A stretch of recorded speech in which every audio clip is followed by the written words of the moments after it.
Yan. So, wait lang natin ng konti yung iba. Let's wait for at least 1 more minute bago tayo mag-officially start. Although 7:30 na. Um, Sige.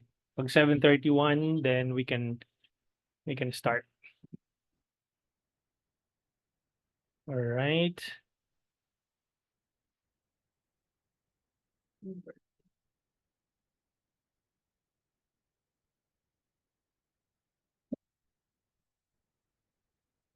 Sino guys ang nahihirapan? Nahihirapan? Hirap na hirap? Dumudugo ang utak? Meron ba dito? Litong-lito? Nakakalito or nakakahilo? Pili lang kayo. Meron ba? Mukhang magagaling na. Magaling na yata eh.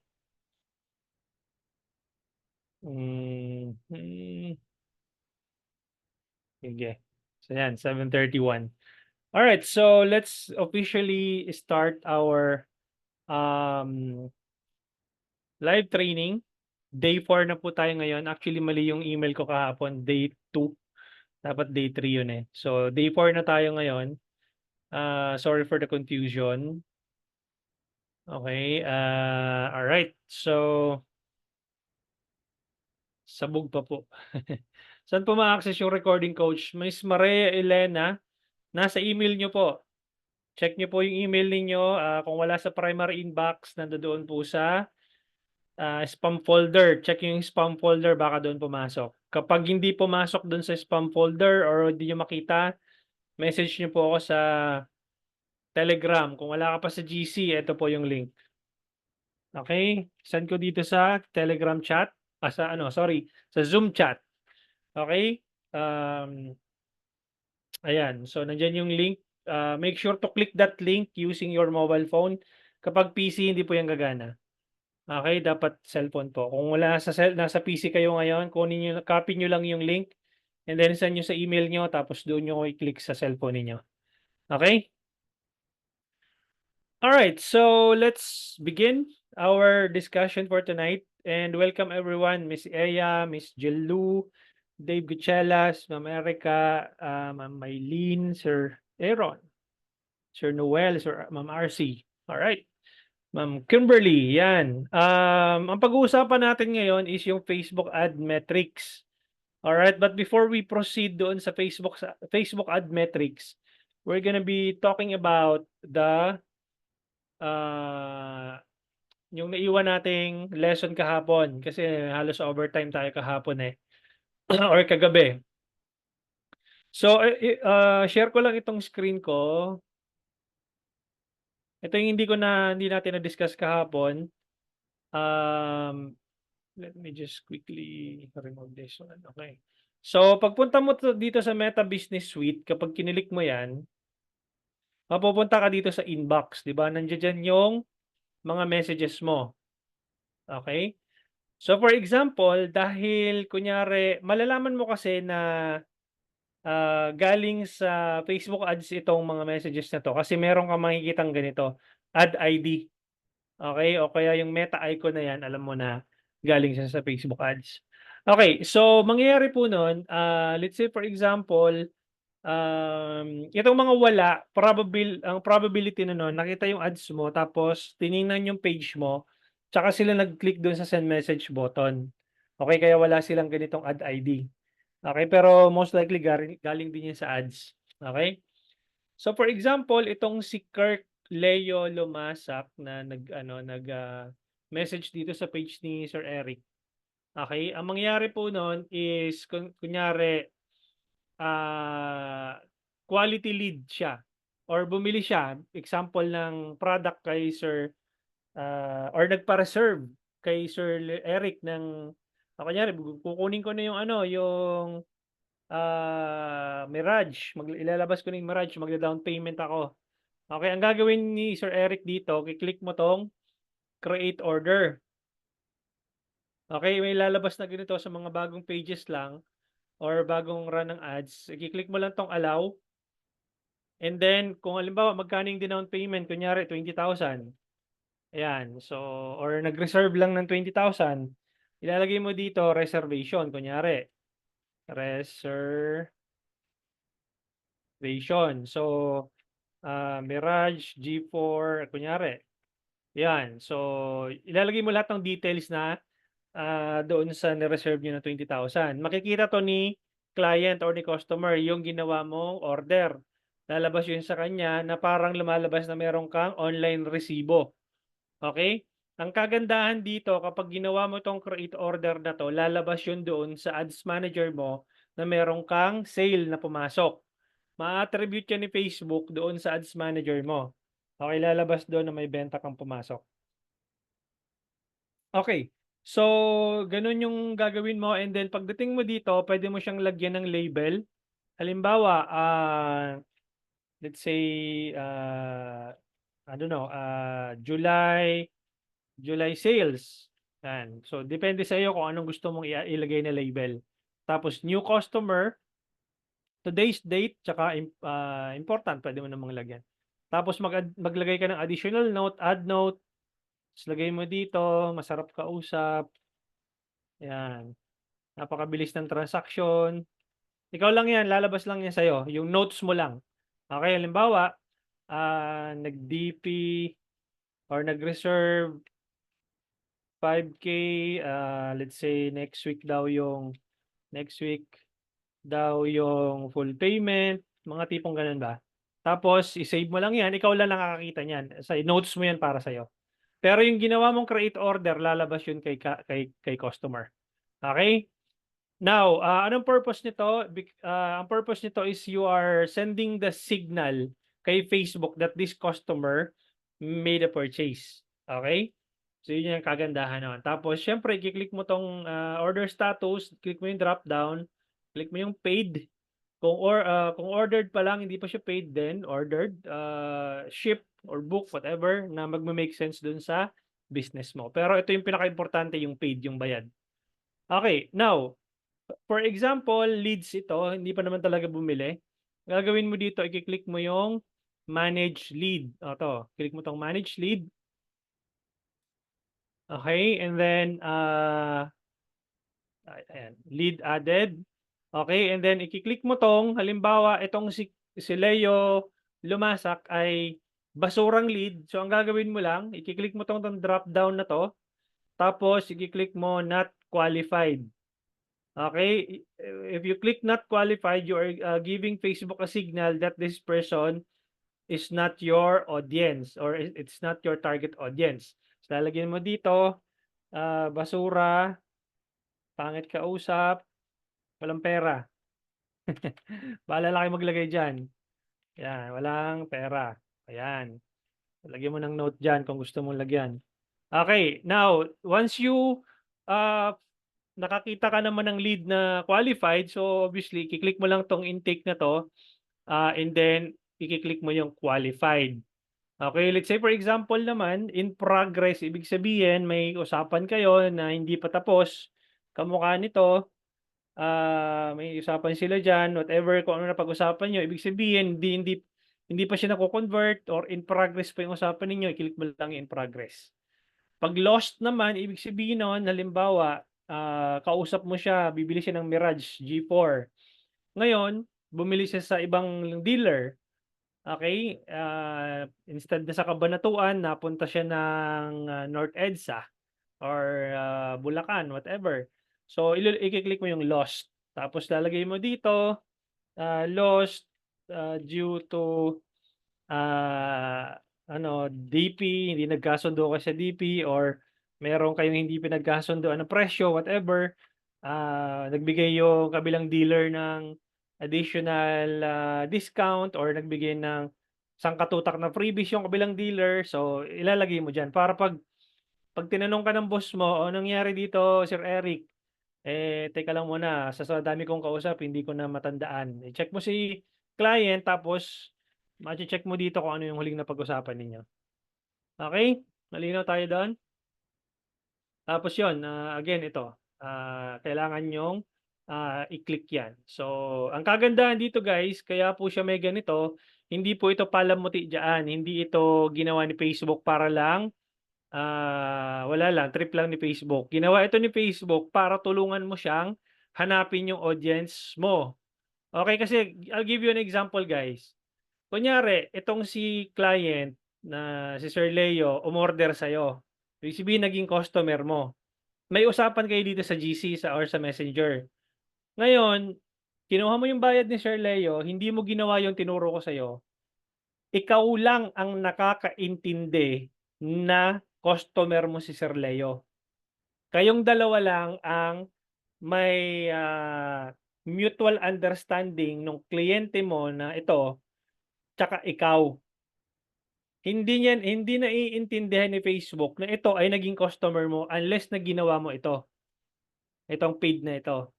Hindi alam ni Facebook na basura yung pumapasok sa yung leads unless na kinilik mo itong not qualified or qualified. Nakukuha? Anong nakalagay dito? Data sharing. Share business activities for Kirk Leo to improve ads. Okay? Yan po yung purpose niyan. Kaya po nilalagay ni Facebook dapat ito naka-check, 'wag naka-uncheck. Dapat ito nakikita niyo check, para at least alam ni Facebook na yung data na pino-forward mo sa kanya is, naiintindihan niya yung customer mo. Okay? Ngayon, 'wag kang magrereklamo kung puro basurang leads yung pumapasok sa'yo kasi pinabayaan mo yung algorithm ni Facebook na batuhan ka ng batuhan ng basurang leads. Bakit? Kasi nga hindi mo binigyan si Facebook ng, data, 'di ba? Data kasi 'to, eh, you are trying to, send back the data to the Facebook app. Kasi hindi niya naiintindihan 'to, ikaw lang nakakaintindi nito. Yung AI ni Facebook, ito AI kasi ni Facebook 'to, yung AI walang silbi kapag hindi mo siya tutulungan, okey? So, parang ChatGPT 'yan, kung pangit yung prompt mo dun sa ChatGPT, pangit din yung lalabas dun. So, kung tama yung prompt na ginawa mo, tama yung lalabas dun. Same thing dito, okey? So, yun po yung, ito yung part na kailangan niyong maintindihan, okey? May question dun before tayo mag-move dun sa Facebook Ads Metrics. Question doon sa ano natin na yun, sa lesson na yun? Wala? Ah, Coach, yes po. ah, hindi lang siya sa leads 'no, puwede rin siya sa sales na campaign, yung ganyan. Basta Yes. lahat po 'yan dapat ipipid mo na kung basura ba yung, kausap mo dun, kung Hmm, quality ba, para lang yung ano yes, ni Facebook na ang pumapasok, quality or hindi. yes. Thank you po. Okey. Sino dito sa inyo yung nagbayad ng 499 tapos walang naka-receive ng email? Type me diyan sa chat box. Yung, "Ay ba't gano'n nagbayad ako ng 499 kay Digital Homey tapos walang ano, wala akong na-receive na email." Hindi ba kayo nagtataka kung ba't wala kayong na-receive na email nung pagbayad ninyo? Wala? Hindi kayo nagtataka? Wala kayong idea man lang kung bakit wala kayong na-receive na email? Parang nag-inquire yung mga nag-inquire dito na, "Sir, nagbayad na po ako, nasaan po yung email?" Parang gano'n. Makikita mo 'yan, eh, wala kayong mare-receive agad-agad. Although na-email ko naman kayo kaya lang wala kayong or yung pagpasok niyo ng GCash or ng PayMaya man 'yan, walang automatic na email na dumating sa inyo. Nasa spam, okey, okey. Si Sir Homer, 'yan. So, alam niyo ba guys kung anong reason kung bakit gano'n? Matrabaho 'yun sa part ko, eh, obviously. Hindi, wala siyang time na naka-set, mina-manual ko 'yun, Ma'am Madeline. Mina-manual ko 'yun, pinapa-manual ko sa staff ko. Minsan ako yung nagse-send 'pag may time ako. Pero yung most likely kasi po direct sa page. May point si Kimberly, may konting may sagot anong tawag dito, malapit yung sagot ni Miss Kimberly. Okay, ang reason guys kung bakit, ah, pagbayad niyo dun sa checkout page, magtataka ka walang email. Ang usual na thinking mo, ay message ko nga 'tong si Digital Homie sa page, 'di ba? "Sir, nasaan po yung ano, nag-ano na, nag-enroll na po ako." Okey, wala po ako na-receive na email. Ang purpose ko nun guys is mag-message talaga kayo sa page.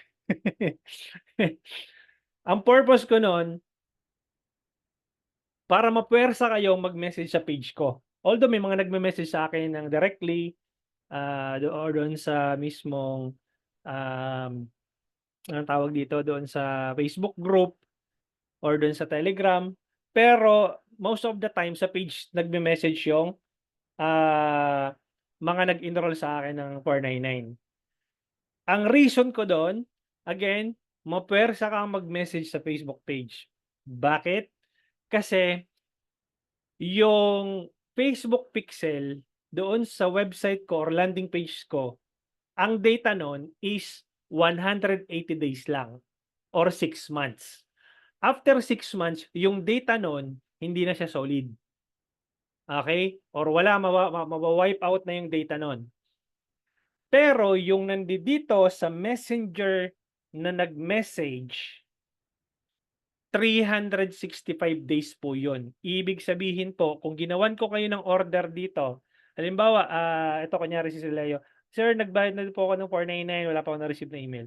Tapos double check ko yun sa aking Zendesk sa backend. Iche-check ko kung nandun ka talaga nagbayad ka. Kapag na-verify ko na nagbayad ka, iki-click ko yung order status, paid, tapos new customers, today's date, and then kung may special notes pa, lalagyan ko ng special notes.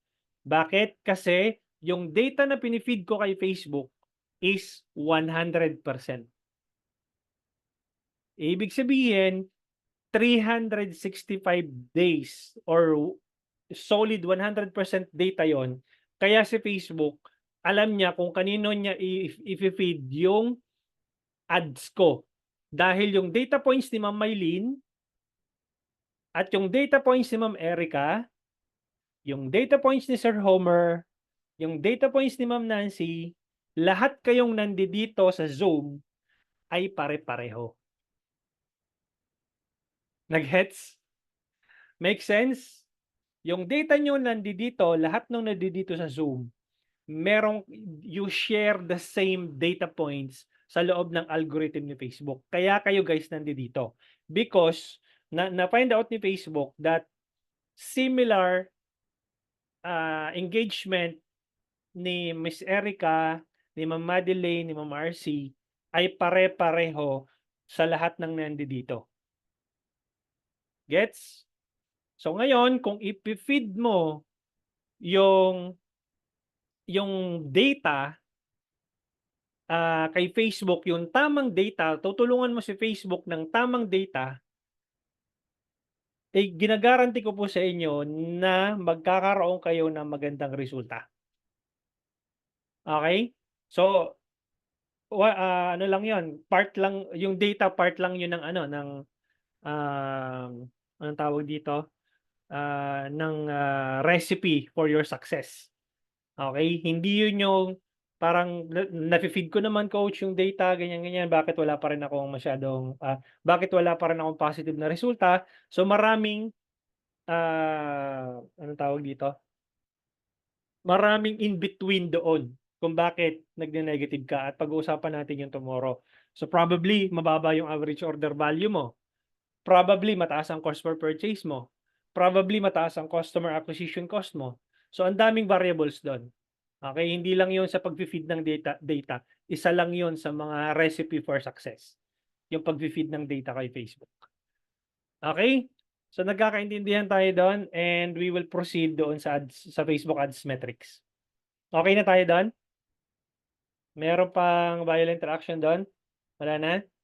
Okay, proceed tayo sa Facebook Ads metrics. Ngayon, pupunta ako ngayon dito sa ads library. Okay, makikita nyo guys yung competitor ninyo kung ano yung mga ads ng competitor ninyo. Pupunta kayo dito sa Facebook Ads Library. Type nyo yung Facebook Ads Library, i-click nyo tong Add Library. Okay, and then click mo lang tong Add Category All Ads. Bigyan nyo ako ng competitor nyo na gusto nyo makita kung ano yung ads na tumatakbo. Sir Eric, baka nandiyan ka. Sino ba nandito mo na Sir Eric? Ayun, competitor mo na gusto mo makita kung ano yung mga ads niya na lumalabas. Si photography, yung mismong page name, Sir Aaron. Yung page name mismo, hindi lang basta broad na keyword. Wala. Wala kayong Sir, lahat ng kasama ko sa office na page po, bigyan mo ako ng page name nila. Ano yung page name nila? Hanapin natin. Mitsubishi Motors Philippines. Pag ito, Ma'am Gilo, kasi pag yung company ads, masyado siyang corporate ang dating nung ads. So dapat yung something na talagang ka-team mo. The Sesta. Sige, kamukha nito. Itong The Sesta, si Masiliza. Tingnan natin kung lalabas. Or ito, titingnan mo dito, La Sesta o The Sesta? Wala eh. Ito, Focalima. Ito, teka lang. Itong Focalima, check natin. Wala yung The Sesta eh. Focal image pala, Focalima. Focal image, photo booth. Yung ba yun? Bakit ito nga yan? Okay. Ayun may ads siyang tumatakbo. Dadalawa lang yung ads niya. Ayan. So, focal image, photo booth, yung ads niya yung tumatakbo. So, pag nakita nyo na nagra-run to nung April pa, yan, April, May, June, July. Big sabihin, mukhang maganda yung ads na to kasi halos 3 months na nagra-run eh. Ito June, kalo-launch niya lang. June 22. So, makikita nyo yan dyan. Tapos, let's say, RJMM Travel and Tours. Tingnan natin. Yan. So, ito yung nagra-run na ads ng competitor mo. Malalaman mo naman kung kailan na launch. Ito, bago lang to. Launch September 2023 pa ibig sabihin, mukhang maganda yung ads na yon. Ngayon, i-pattern mo na dito kung ano yung ads na tumatakbo. September pa inactive na pala to. Ayan, inactive. So, ito, inactive na rin, inactive. Baka na-restrict yung account nito, kaya inactive. Ayan puro inactive. Okay? So, ganun mo siya titingnan. So, ngayon, hanap tayo ng isang, anong tawag dito? Ayan, tingnan natin to. Mitsubishi Nervesia Promo.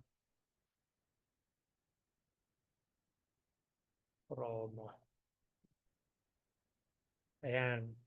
Ito yung ads niya. Ayan. So, meron siyang dalawa lang. Active to. Tapos active din. Kailan niya launch? June 30 lang. A few days ago lang. Ayan, July 2. Kailan ba yan? 2 araw nakalilipas. Ayan. So ngayon guys, bigyan natin ng example itong ads na ito. Kunyari, pag lumabas sa newsfeed mo yung ads na ito, sponsored, nakita mo naman sponsored. Ang lalabas po nun is, teka, hanap ako dito ng ito. Ayusin lang natin itong isang ad account na to para at least meron kayong basis. So ito dito niyo titingnan guys, itong plus sign sa dulo pag ito nasa ads manager na kayo, plus sign. Tapos makikita niyo dito yung iba dito guys, baka hindi ganito yung itsura ng inyo, pero pareho lang yung nun. Pareho lang yung konsepto nun. I-click niyo lang yung customize columns. Tapos makikita nyo tong metrics. Usually, ang metrics na nilalabas ko dito, sundan nyo na lang mamaya or sa recording. Ang ginagawa ko dito, tinatanggal ko tong last significant edit, attribution settings,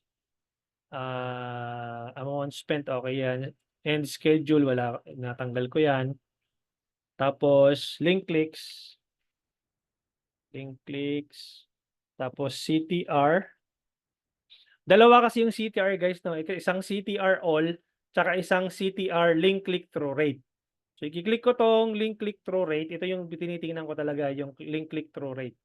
Tapos, add to cart. Then, payment info. Tapos, landing page views. Tapos, purchase. Value, kiniklik ko tong total, tsaka yung value. Tapos, i-click ko yung ROAS. Sa mga nag-e-commerce. Ayan. So, check natin kung okay na, impressions. Ayan. Ina-uncheck ko tong mga to para hindi masyadong marami. Yan. So, okay na ba yan? So, ad set name, bid strategy. So, budget, tapos amount spent, pinagtatabi ko yan. Budget, amount spent, result, yung cost per result, tinatabi ko yan dito. Tapos reach impressions, tatanggalin ko tong quality ranking, engagement rate ranking, conversion rate ranking, link clicks, click-through rate. To link clicks, landing page view pala magkatabi dapat. Asan na yung landing page view? Ito. Move mo lang landing page view, adds to cart, add payment info, purchases, purchase conversion value, frequency.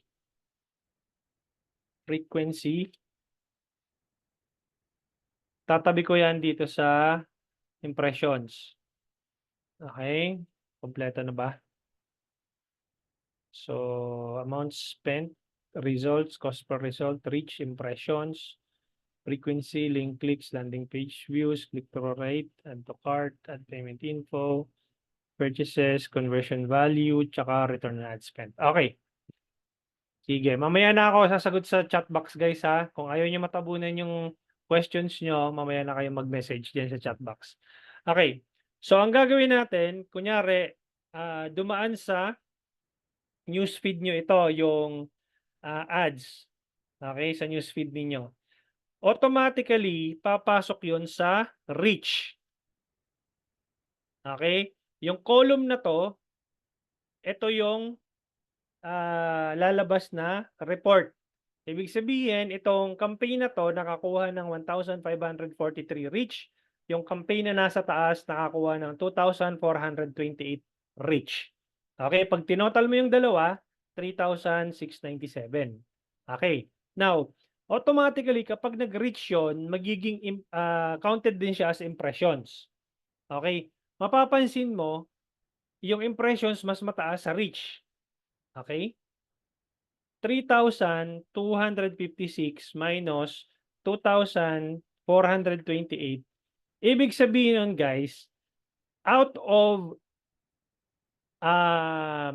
2,428 na katao, 828 of those ay nakita nila ng 2 beses yung ads mo.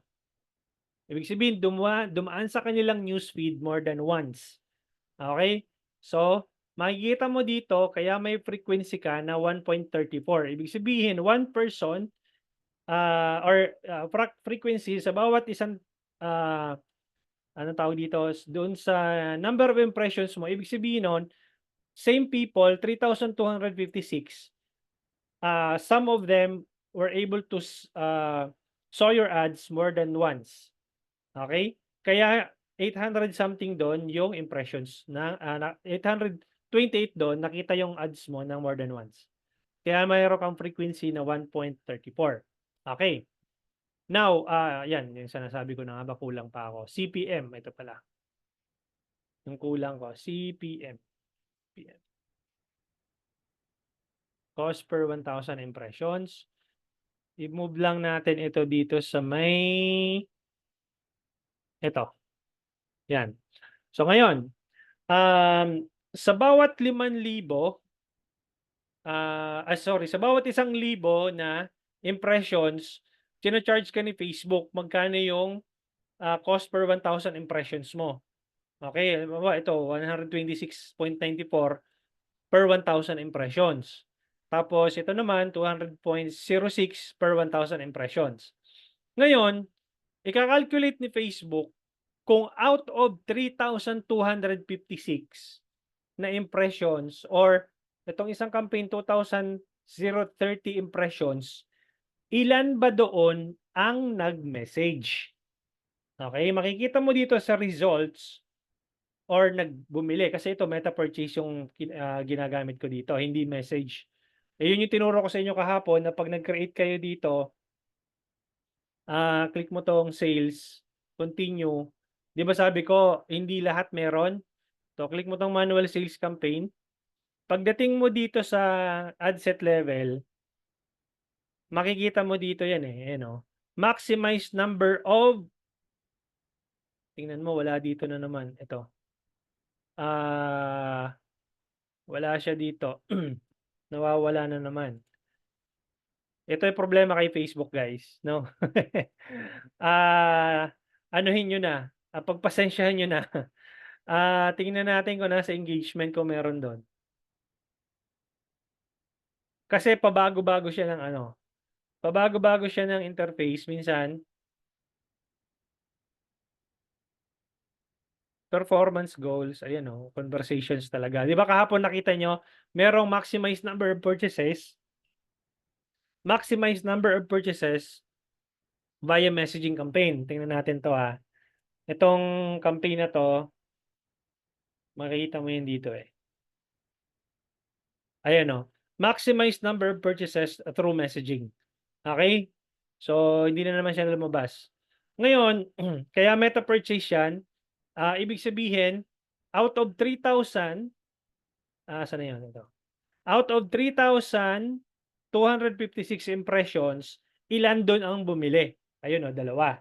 May bumiling dalawa via messaging or messages. Ngayon, move tayo dito assuming na meron kang website or landing page.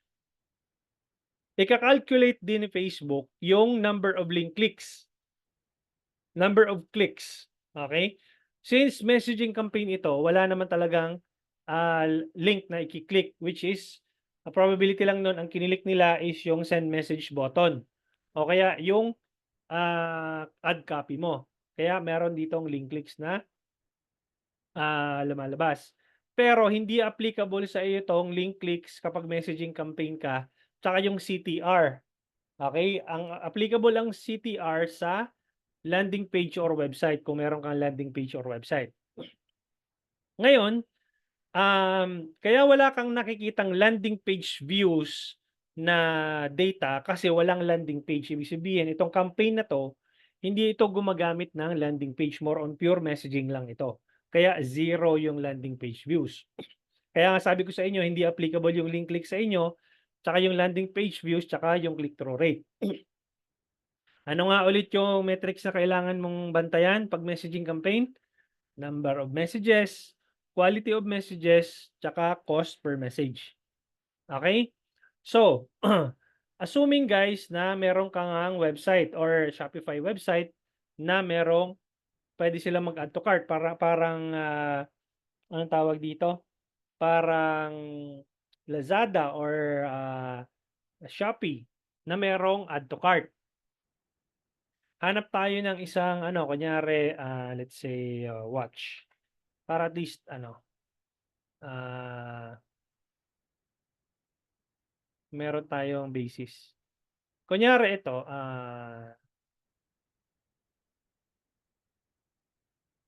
wala 'tong ano 'no.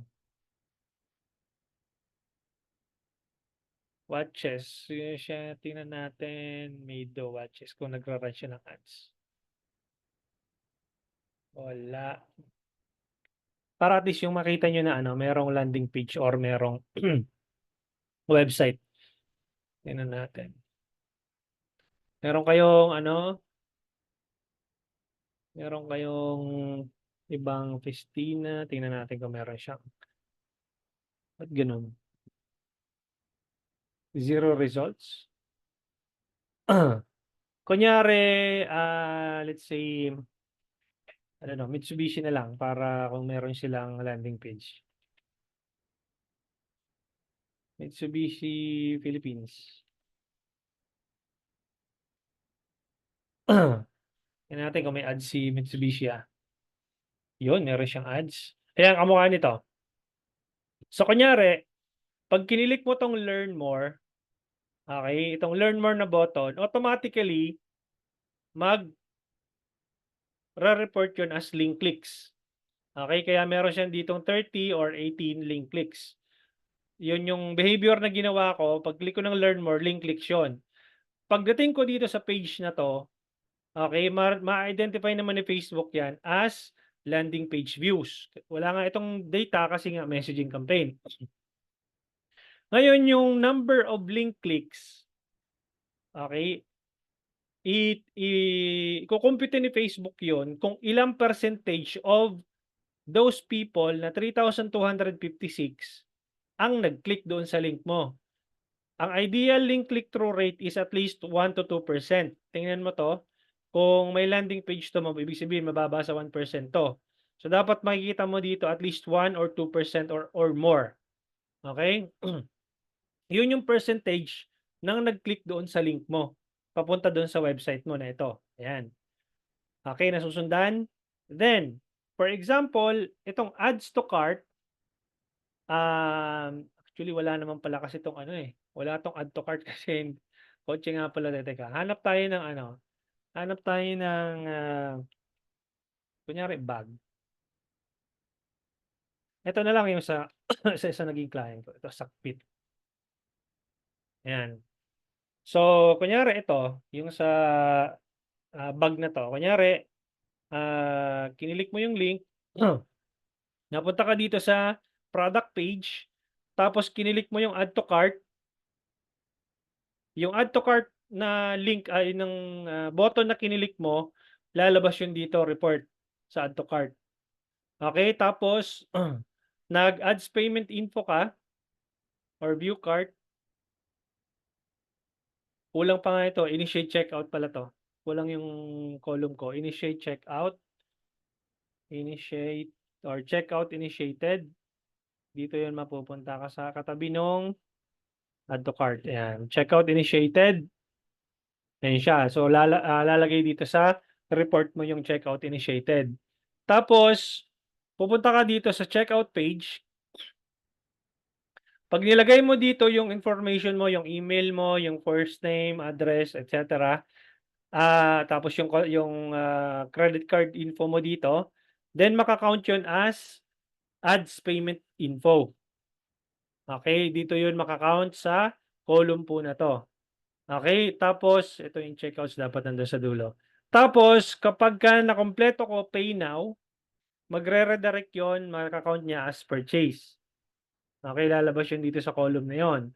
Tapos yung value na nandoon, 1,575, yun po yung lalabas dito sa purchase conversion value. Okay? Now, itong ROAS, ibig sabihin nun, yun yung return on ad spend mo. Ibig sabihin, kung magkano yung conversion value nito, i-divide mo doon sa total ad spend. Subukan natin ha. Yun yung pag-aaralan natin bukas. So, 2,100 divided by total ad spend na 409.51 equals 5.12 ROAS. Yun yung lalabas dito. Ayan o. 5.03 or 5, basta round up na yan. So, 5 point something. So, ito naman, 950 pesos divided by total ad spend na 412. Ay, hindi, mali. 409.59 2.31. Tama ba? Ayun o, tama. 2.30 or 2.31. Okay, yun po yung pag-calculate ng return on ad spend. Nakuha na nyo yung metrics na titingnan ninyo? Okay, again, yung ang tawag dito, yung metrics na titingnan nyo, number of messages, kung messaging campaign, hindi applicable sa inyo ang click-through rate, quality of messages, tapos cost per message. Gets? So, bukas, yun po yung pag-aaralan natin, how much are you willing to bid for every action. Ibig sabihin, for every message na pumapasok sa inyo, magkano yung willing kayong ibayad per message. Pag na-identify ninyo yon, mas madali na lang ang buhay niyo pag nagra-run ng ads. Okay? Pero bago nyo ma-identify yon, dapat may resulta muna kayo na makita para ma-justify ninyo na yung budget na yon or yung cost per message na yon ay pasok sa ideal cost po ninyo. Okay? So I'll be answering questions. We have 20 minutes to answer your questions. Sagutin ko yung mga naunang tanong dito. Si Poch Bermudez, sulit po binayad ko, coach. Salamat po. Okay, si Sir Eric, sir, dalas ng labas ng ads mo, kaya ako napa-enroll. Okay. Okay, ang idea po ng ads is paggising nila sa umaga, dapat ikaw yung nakikita. Tapos bago sila matulog, dapat ikaw yung nakikita. Para by the time na willing na silang magbayad or willing na silang purchase ng products or services ninyo, kayo yung naiisip nila. Top of the mind ka. No, yun yung objective nyo dapat. Dapat paggising nila sa umaga, magkakape, pagbukas nila ng telepono, ikaw yung unang lumalabas. Okay? Pag bago sila matulog, ito na naman si Digital Homie. So hangga't sa makulitan sila, ayun. So kaya kayo nandito, nag-enroll kayo. Dahil nakukulitan kayo siguro sa ads ko. Okay? So photography, okay. Sir, lahat ng kasama ko sa office nagpi-page po. Okay. Sino pa? Question. Coach, may list po ba kayo ng metrics pa-copy po ng need namin lagi titingnan? 3 lang. Binigay ko na, Sir Aaron. 'Di ba? 3 lang doon sa messaging campaign. Unless otherwise, na magra-run ka ng landing page or ng website, 4 lang ang kailangan mong matutunan. Cost per 1,000 impressions, average order value, click-through rate, tsaka conversion rate. Yung 4 lang na yon. Of course, pang-5 yung ROAS. Malalaman mo yon, Sir Aaron, bukas. Ikukumpitin ko yan para sa'yo. Okay? Follow-up lang po. Hmm. Coach, di ba po ang dami nakalist nung mga yung sa metrics nyo pong or talagang ang ilalagay ko lang na titingnan yung 3 lang pati yung ROAS po? Ano po ba binebenta nyo? Yun nga po yung sa photography po, yun na service. Okay, wala kang ROAS na makikita doon Okay. sa dahil messaging campaign ka, tama? Apo. Okay, ang kailangan mo lang 3 lang. Nilagay ko lahat ng metrics doon para makita nyo kung sakaling meron kayong landing page. Oh. Okay, kung okay may website kayo. 3 lang kailangan mo, Sir Aaron. I-monitor po. Na i-monitor. Okay. Ilan yung message na pumasok? Sulat mo kung meron kang notebook dyan. Ilan yung message na pumasok? Quality ba yung message na pumapasok? Magkano yung cost per message na kina-charge sa ni Facebook? Yung 3 lang na yun. Okay? Wala kang ROAS kasi yung ROAS mo, bukas natin pag-uusapan as a photography business. Okay? So, doon magme-make sense sa'yo kung magkano yung willing kang ibayad per message sa photography business mo. Kasi yung ROAS mo, kukumputin mo ng manual. Okay, manual mo siyang kukumputin, hindi mo pa lalabasin dun sa Ads Manager kasi hindi accurate yon. Hindi yun magme-make sense sa business mo. Magme-make sense lang yung ROAS sa business mo kapag nag-e-commerce business ka. O ibig sabihin, meron kang products talaga na binibenta or physical product na binibenta. Dahil sa services, kukumputin mo siya manually. And ituturo ko yun sa inyo bukas. Okay? So, lahat ng services, yun po yung Facebook Ads Calculator po gagamitin po ninyo. Okay? So hopefully nasagot ko yung tanong mo, Sir Aaron. Minaw na po. Kasi Okay. kanina ang dami talaga, hindi ko alam. Baka lahat yun kailangan nakalabas. 3 lang. Apo. 3 lang sa'yo. Pag messaging campaign ka, 3 lang. Wala nang iba. Thank you po. Sa leads, Okay. ganun din po.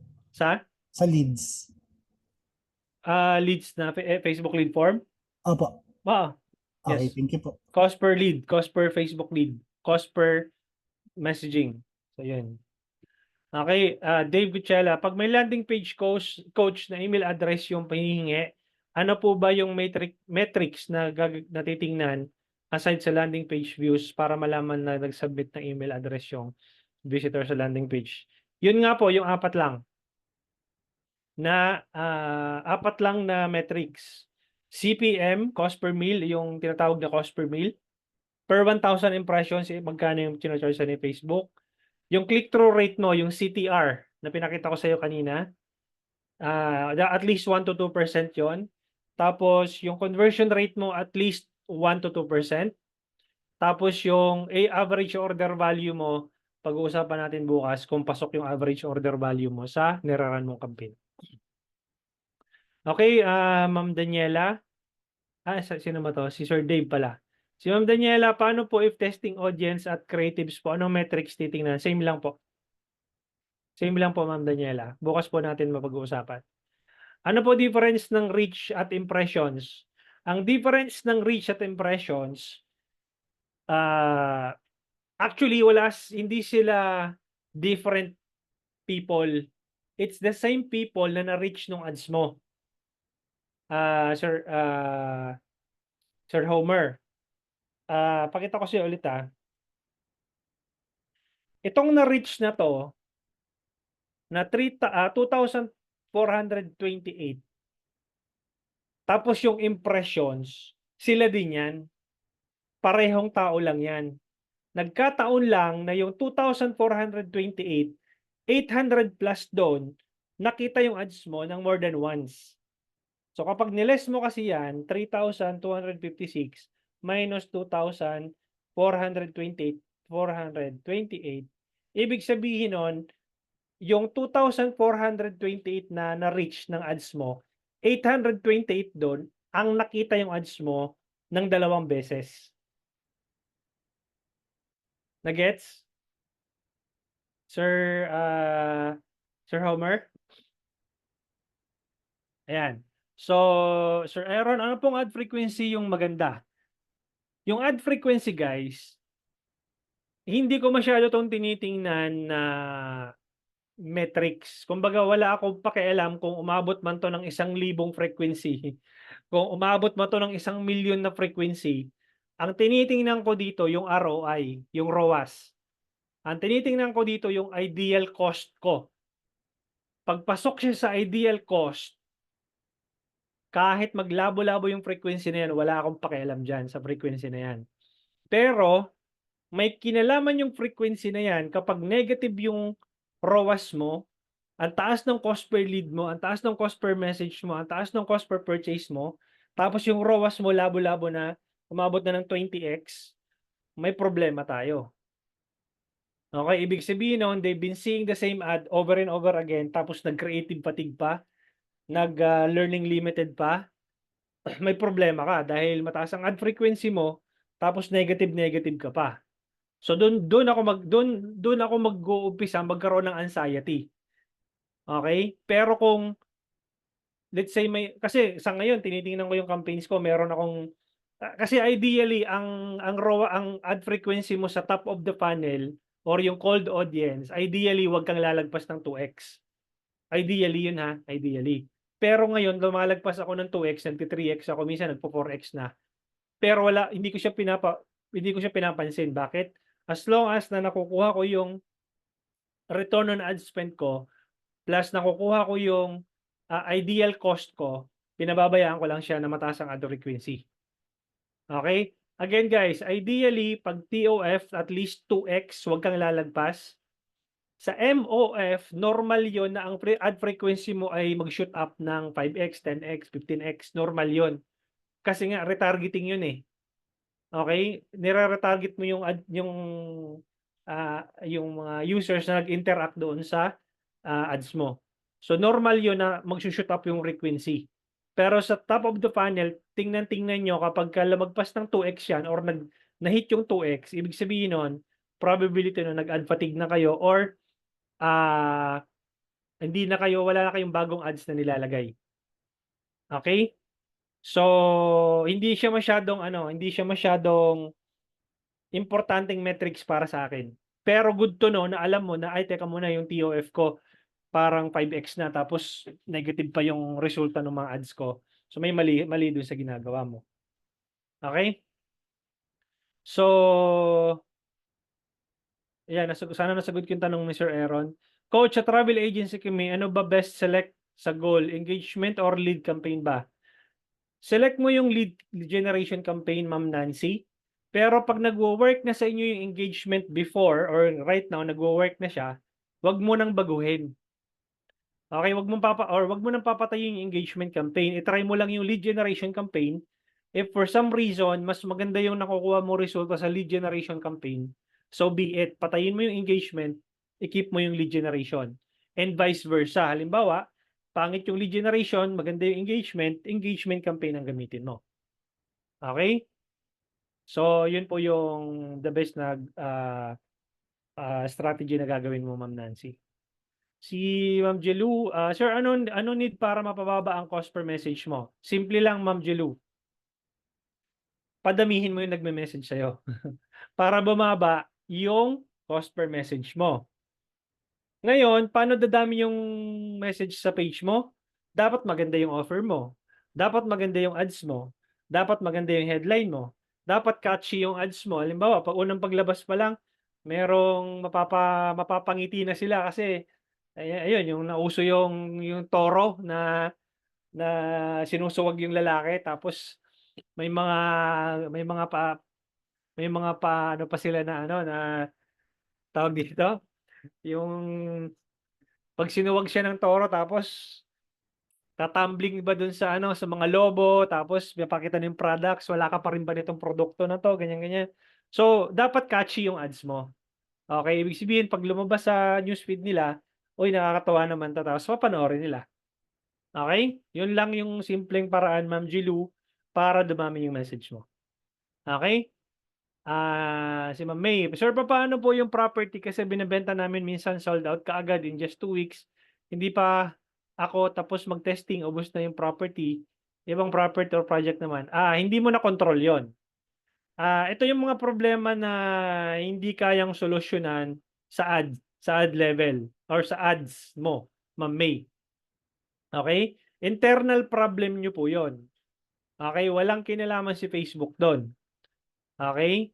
Paano masosolusyunan 'yon? Hanap ka ng property or hanap ka ng company, lipat ka ng ibang company, Ma'am May, na may sustainability or ibig sabihin, malamang sa malamang sold out agad kasi mabenta, baka naman mabenta talaga. So, ang gagawin mo, anong tawag dito, make sure na hindi ka lang nagpo-post nung property na yon. Ibig sabihin, lagi kang nandiyan na kahit na hindi yung property na yung ina-ads mo, provide value about your company. Let's say for example, hindi naman lahat lagi yung property yung ina-ads mo as a real estate agent. Pwede mong sabihin, alam mo ba na kailangan mong 10 bagay na kailangan mong malaman bago ka mag-invest sa iyong bagong kondo. Tapos, ayun, yun yung mga content mo. Kumbaga hindi siya puro pagbebenta yung content mo o yung ads mo para at least by the time na meron ka ng maraming leads na tawag dito, na nag-inquire or nag-comment, "Ay, ang ganda naman, thank you so much for sharing," ganyan, ganyan. O pwede mo nang i-message yun, "Ma'am, sir, by the way, may bago kaming unit ngayon." So at least before magkaroon ng available na unit, nakapag-establish ka na ng trust.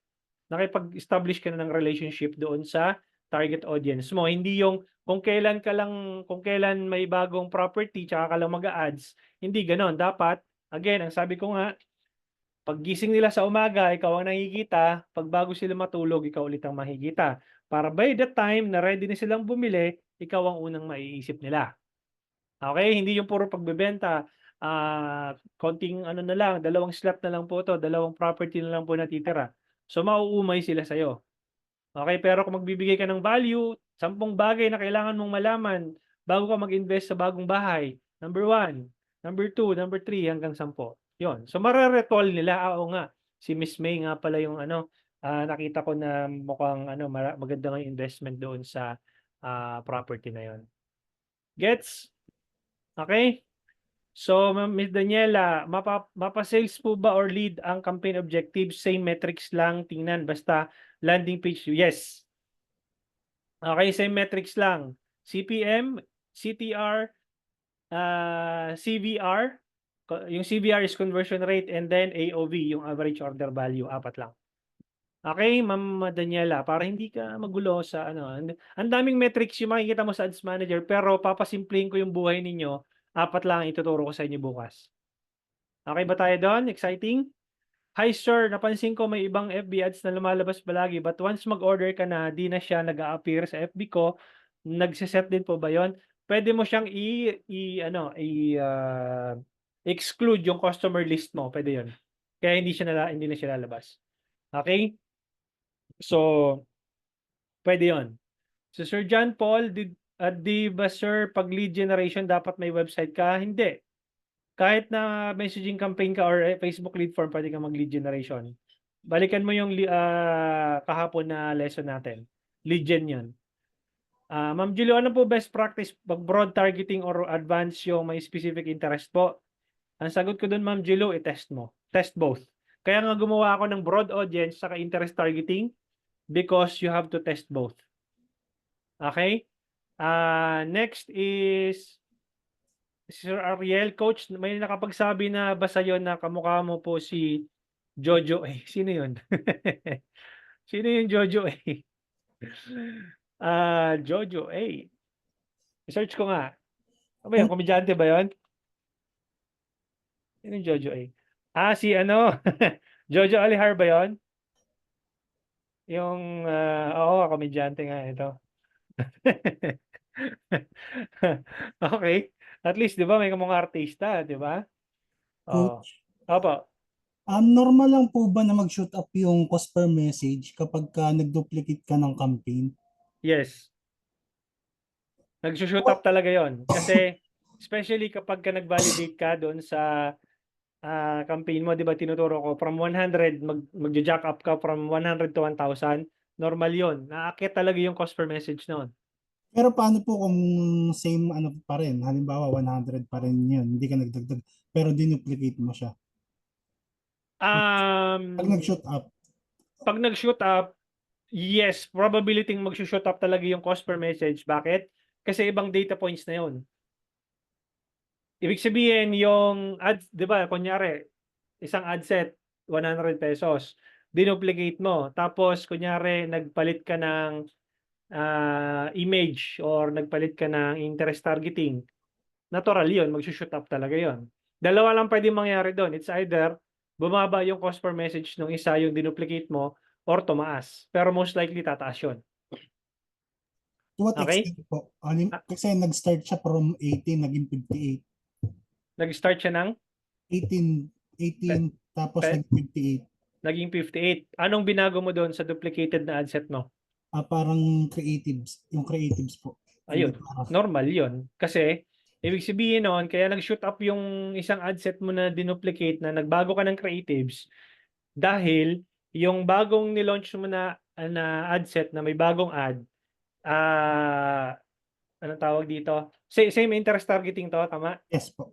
Okay. Ibig sabihin noon, yung existing ad mo, yun yung tinatanggap ng audience mo. Okay? Ibig sabihin, yun yung ad na nagre-resonate sa kanila. Yung bagong launch mo na ad set na may bagong ad, kahit na same targeting yon, ibig sabihin nun, kaya siya mas mahal kasi hindi siya tinatanggap ng audience mo or konti ang nagre-resonate doon sa ads mo na yon. Gets? Bale, yung dinuplicate ko na yun, coach, good for kill na. Good for? Ikikil, Oo, pang-kill mo na yun. kopya. Bago mo i-kill, umattend ka bukas kung pang-kill na ba talaga siya. Okay? Wag mo muna siyang i-kill ngayon. Ngayon, tsaka mo siya desisyonan, tsaka mo siya hatulan bukas. Pag Okay, nalaman mo yung ituturo ko sa iyo na Facebook Ads Calculator. Kung okay, thank pang-kill you. na ba talaga siya. Okay? Copy.